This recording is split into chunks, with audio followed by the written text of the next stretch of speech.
Después de Samadhipada, donde se nos ha dado toda la base estructural, ahora se nos van a dar dos herramientas, dos caminos que se entrelazan, se solapan, debajo de esta base fundamental que es Samadhipada, todo lo que hemos hablado en del primer capítulo,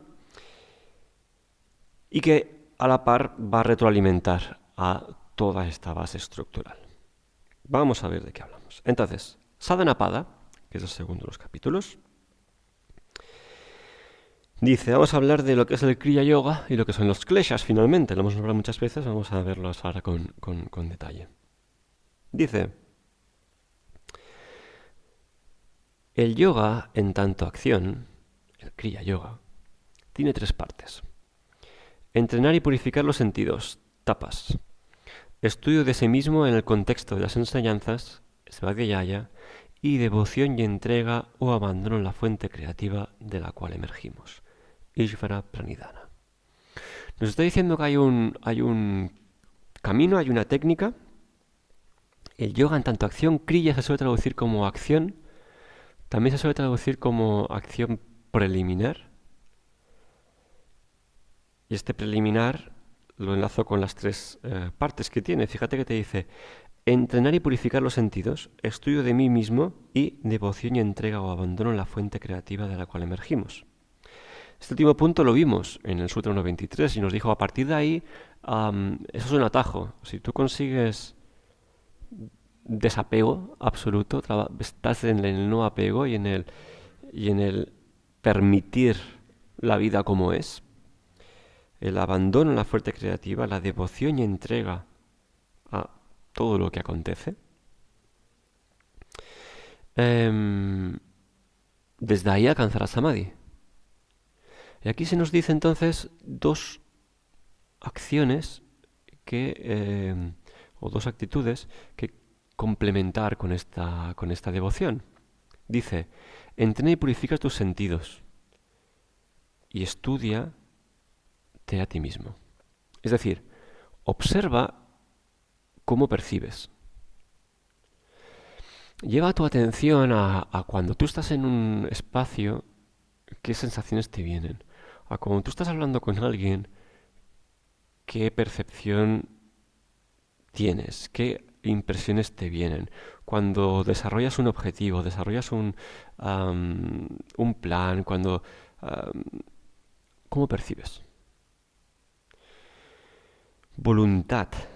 ¿No? En tapas hay un componente de voluntad, de fuego, de firmeza, a querer estar atento a cómo percibo el mundo que me rodea. Voy a entrenarme en ver cómo percibo cuando alguien me mira. ¿Qué es lo primero que pienso? ¿Qué es lo primero que pienso cuando estoy en un acantilado? ¿Qué es lo primero que pienso cuando veo un vestido, un coche, un televisor? ¿Qué es lo primero que pienso cuando... ¿Para qué? ¿Qué dice eso de mí mismo? Segundo punto, estudio de mí mismo en el contexto de las enseñanzas. ¿Qué dice eso de mí? ¿Sí? Y lo vamos a enlazar ahora con los kleshas. Dice, ese yoga de la acción, Kriya Yoga, se practica para dar lugar a Samadhi y minimizar los patrones de pensamiento coloreados. Es decir, esto de Kriya Yoga lo vamos a hacer para dar lugar a Samadhi, ¿vale? Y minimizar los patrones de pensamiento coloreados. Dijimos que habían vritis, que eran klishta y aklishta. Aklishta era que no estaban coloreados y klishtas que sí. Vamos a ver, porque Kriya Yoga nos va a servir a reducir los que son coloreados. ¿Qué significa finalmente coloreados? Hay 5 tipos de coloridos, hay 5 tipos de kleshas. El primero de ellos, y esto es así como una pirámide, si quieres, es decir, tiene este tipo de prioridad y de importancia. El primero de todos es avidya, el olvido o ignorancia respecto a la verdadera naturaleza de las cosas. Que yo soy, tú y todos nosotros somos una experiencia de Purusha. Purusha, ese ser, usa esto para experimentar. Eso cuesta, pero estamos en yoga y eso es así. Y tiene su sentido para calmar todo esto. Luego dice, debido a esta ignorancia, el yo, la individualidad y egoísmo. Debido a que yo no recuerdo eso o he vivido eso, asmita. Recuerda que decíamos en el final del sutra, del capítulo anterior, en ese último sutra, que finalmente tener una primera experiencia de ausencia del yo te hace ser consciente de lo que es actuar desde el yo.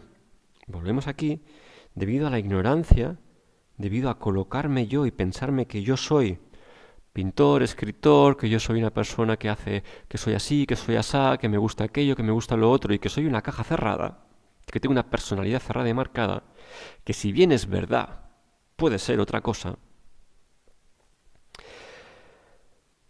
Apego o adicción a las impresiones mentales o los objetos raya, aversión a los patrones de pensamiento o a los objetos vesha.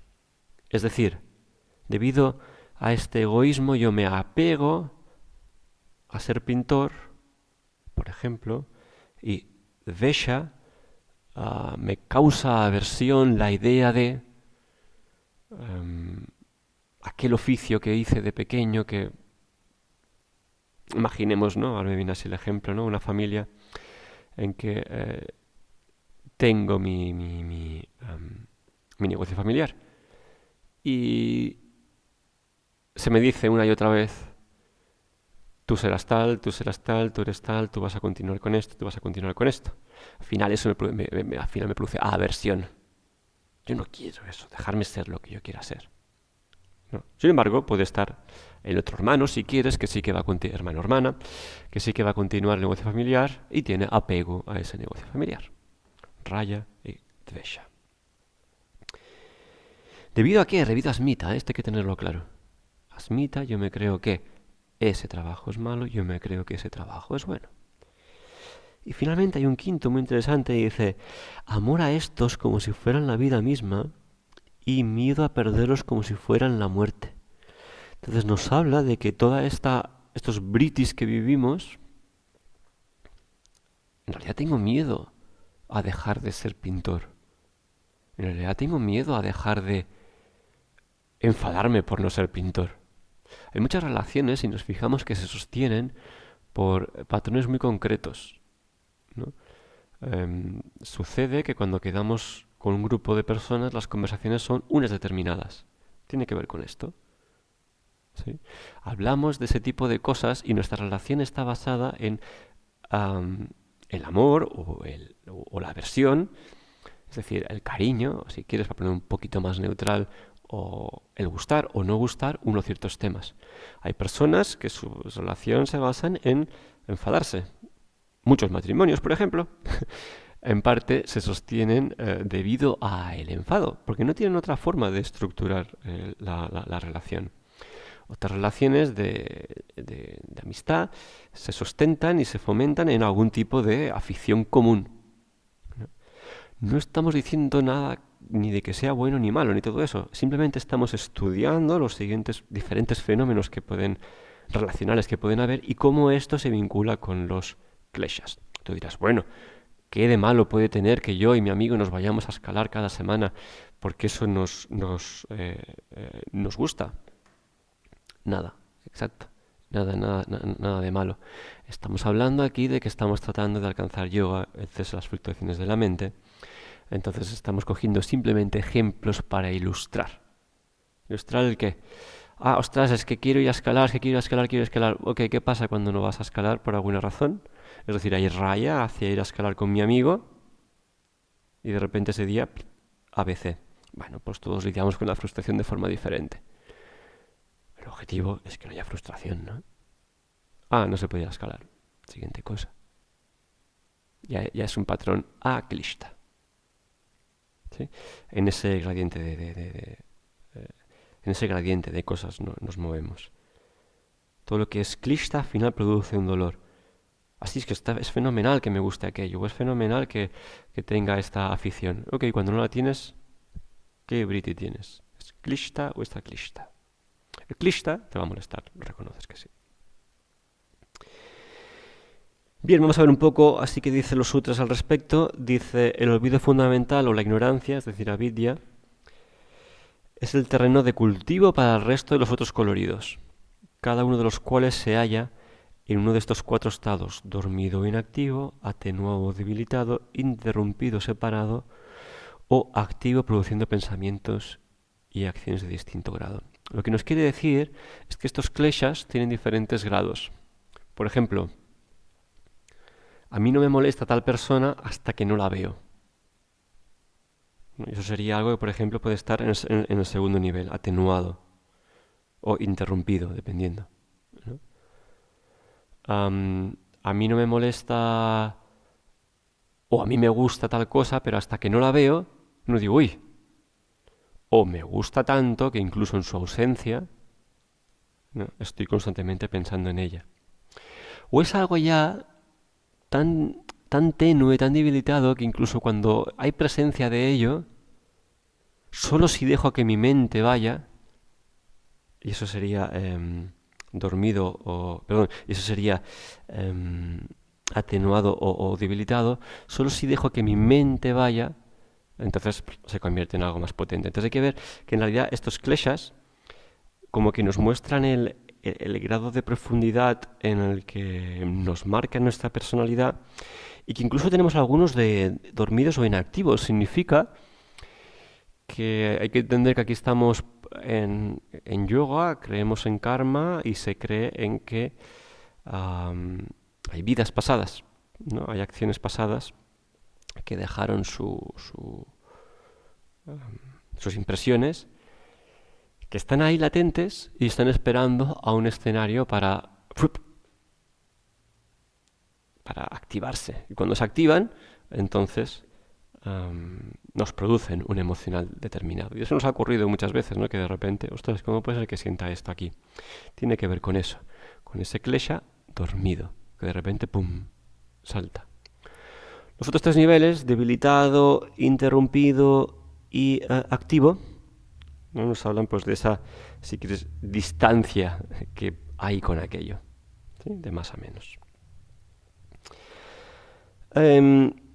Y luego dice, respecto a vidya, la ignorancia es de 4 tipos. Considerar lo que es transitorio como eterno. Confundir lo impuro con lo puro.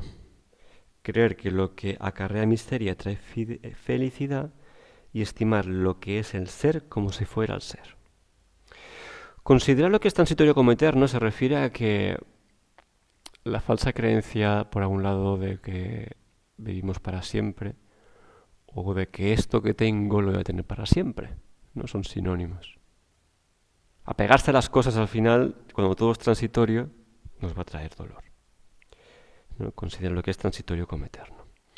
Confundir lo impuro con lo puro tiene que ver con, bueno, aquellas cosas que gustan, que en realidad nos producen dolor. Y esto puede escalar toda la escala hasta arriba, hasta el ser, ¿no?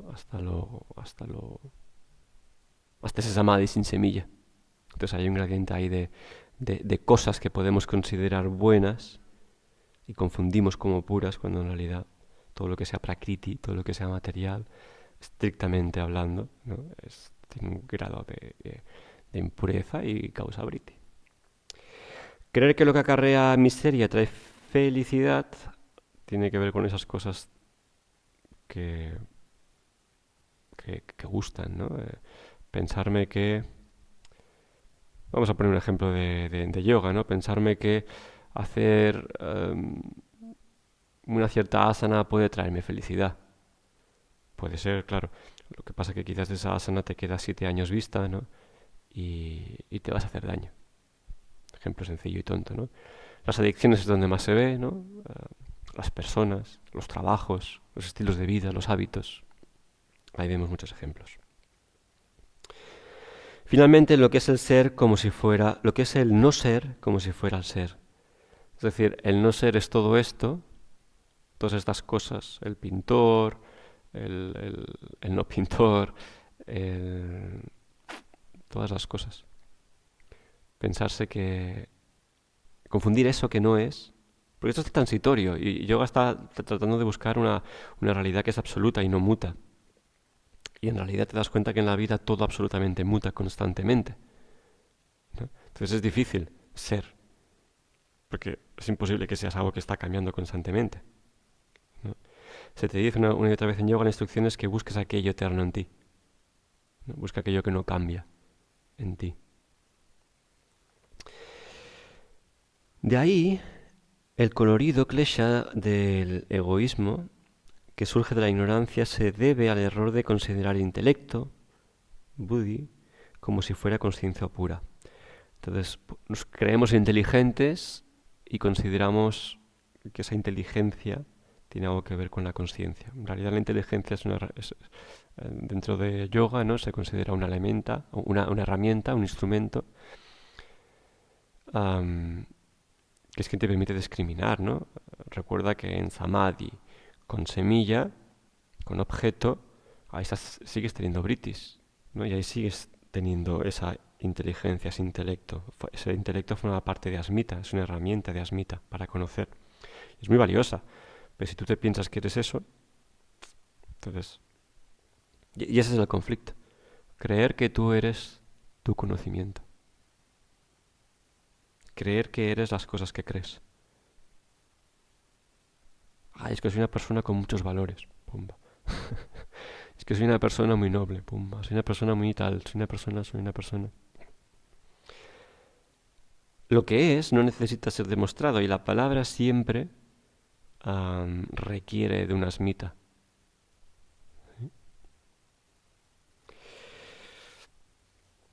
El apego, Raya, es una modificación diferente de la mente que se da cuando aparece el recuerdo del placer y en la cual se asocian entre sí tres modificaciones: el apego, el placer y el recuerdo del objeto. Bueno, queda claro, ¿no? Lo que es Raya. La aversión es una modificación que resulta de relacionar el sufrimiento con algún recuerdo, siendo las tres modificaciones asociadas, en este caso, el rechazo, el dolor y el recuerdo del objeto o la experiencia. Esas son cosas que vienen de atrás, ¿no? Tanto Raya como Vesha, no me gustó y no quiero repetirlo. O me gustó y quiero repetirlo. Por último, incluso quienes conocen de estas cosas tienen un amor permanente y arraigado hacia la continuación de estas modificaciones. Y a la vez, miedo de su desaparición o muerte. Es decir, quien... Y esto se llama Vinivesha.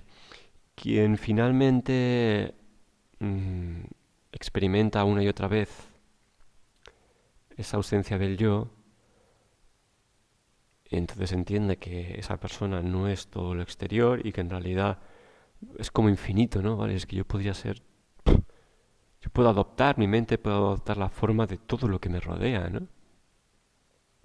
Hay a quien gusta esto y quiere, entonces tiene miedo a que eso acabe, es decir, tiene miedo a la muerte, porque sabe que ahí se acaba la historia, aunque luego vuelva a empezar. um, pero quien entra en silencio las suficientes veces sin semilla y ha conseguido vaciar todas esas fluctuaciones latentes, entonces entiende también que en realidad tal cosa como la muerte la podamos entender. No existe, pues seguramente en términos de vida y de experimentar cosas ya tampoco tiene interés esa persona porque sabe que todas las cosas son iguales. ¿Sí? Solo aclara un poquito más adelante, habla también de eso. Entonces el miedo a la muerte también cesa. Y mientras hay miedo a la muerte, en realidad hay miedo y apego a todas estas cosas, todas estas personas, todas estas relaciones, todo esto que yo construí, todo aquello que yo... Pum, pum, pum. Sí. Es complejo, es evidentemente que es complejo, y de ahí el desapego como herramienta quizás principal. Has de soltar eso para no tener britis y poder estar tranquilo. ¿No? Uno que tiene una empresa grande, delega. Es complicado delegar, tiene que tener un desapego importante, un cierto grado, ¿no? Porque es mi empresa, yo quiero que esto se haga así, ya está, ya está, ya está. Por ejemplo, ¿no? O alguien que tiene algo valioso, que considera valioso, cómo lo deja, ¿no? Una herencia es el conflicto número uno, ¿no? Todo el mundo quiere aquello que me pertenece, en teoría, ¿no? Bueno, seguimos.